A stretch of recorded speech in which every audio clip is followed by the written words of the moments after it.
আসসালামু আলাইকুম রহমতুল্লাহি ওবরাকাতুহ। সম্মানিত ভাই এবং বোনেরা, দেখতে দেখতে রমজানের 20টি রোজা ইতিমধ্যে শেষ হয়ে গেল। মনে হচ্ছে যেন সেই দিন আমরা রমজানের চাঁদ দেখলাম, তাই না?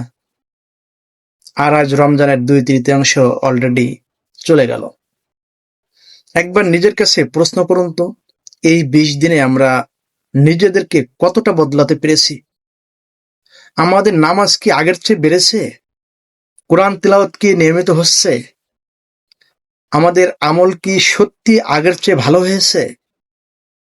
প্রিয় ভাই এবং বোনেরা, রমজানের প্রথম 20 দিন তো চলে গেল, কিন্তু সামনে রয়েছে সবচেয়ে গুরুত্বপূর্ণ সময়, রমজানের শেষ 10 দিন।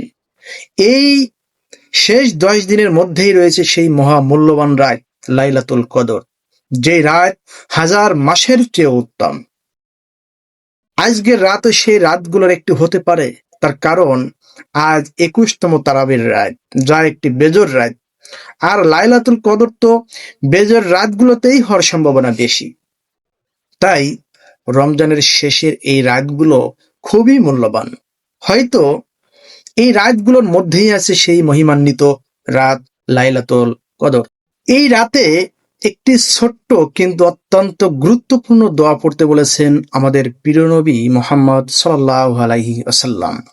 দোয়াটি হলো, আল্লাহুম্মা ইন্নাকা আফউন তুহিব্বুল আফওয়া ফা'ফু আন্নী।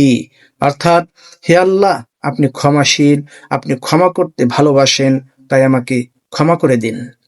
প্রিয় ভাই এবং বোনেরা, আজকের রাত সহ রমজানের শেষের এই রাতগুলোতে বেশি বেশি করে নামাজ পড়বেন, কোরআন তেলাওয়াত করবেন এবং এই দোয়াটি বারবার পড়বেন।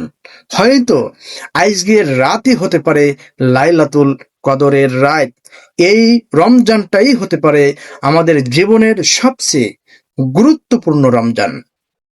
আল্লাহ যেন আমাদের সবাইকে রমজানের বাকি দিনগুলো সুন্দরভাবে কাটানোর তৌফিক দেন, আমিন। ভিডিওটি শেয়ার করুন যাতে অন্যরাও এই গুরুত্বপূর্ণ দোয়াটি জানতে পারে এবং আমল করতে পারে।